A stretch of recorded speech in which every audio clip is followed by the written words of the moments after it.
efficace. Pour se projeter vers l'avant, le nageur oriente ses appuis vers l'arrière.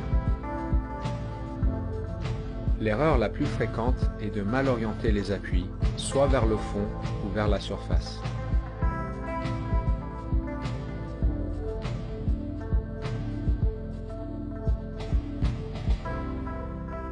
Les nageurs experts utilisent l'intégralité de l'avant-bras et de la main pour se propulser vers l'avant. Il est important que l'avant-bras soit 90 degrés par rapport au fond de la piscine. Les nageurs novices ont tendance à tirer avec les coudes en premier et de se servir uniquement de la surface de la main. En nageant de cette manière, les bras ont tendance à tourner dans le vide et le nageur fait du surplace. Cela se traduit par une faible distance par cycle. En utilisant correctement les avant-bras, le nageur se déplace au-dessus d'un point d'appui qui est fixe.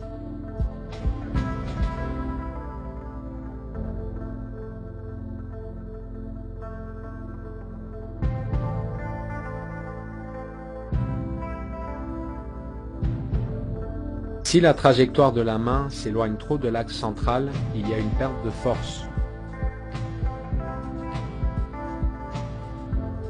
Il est important que la main suive une trajectoire rectiligne qui se trouve sous l'axe de l'épaule. Si l'avant-bras reste bien placé, le coude se décale inévitablement vers l'extérieur.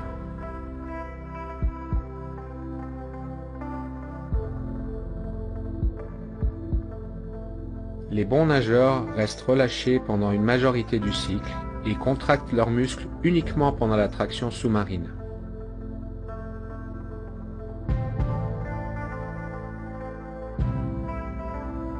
Les masses d'eau sont pulsées vers l'arrière et nous pouvons identifier deux phases de propulsion.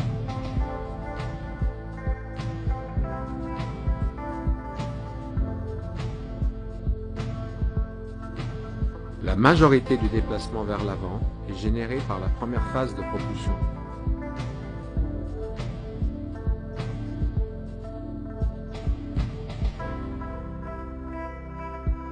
Puisque l'eau est un milieu très dense, il est primordial d'avoir une propulsion continue en évitant les temps d'arrêt entre les phases propulsives. Le contre-exemple en natation est le crawl rattrapé. Le coût énergétique utilisé pour relancer la vitesse après chaque temps d'arrêt peut rendre ce style inefficace.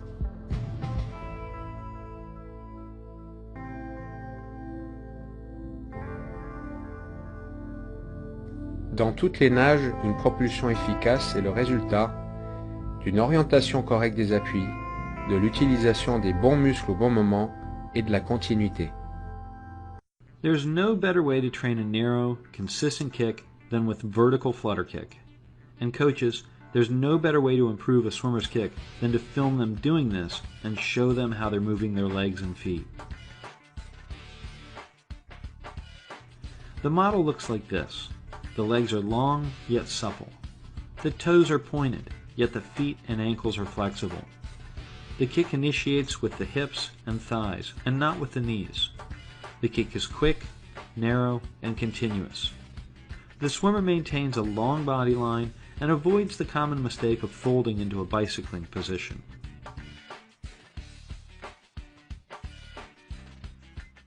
The kick should also be so narrow and continuous that when the swimmer's hands are held out of the water, the body remains steady with no bouncing.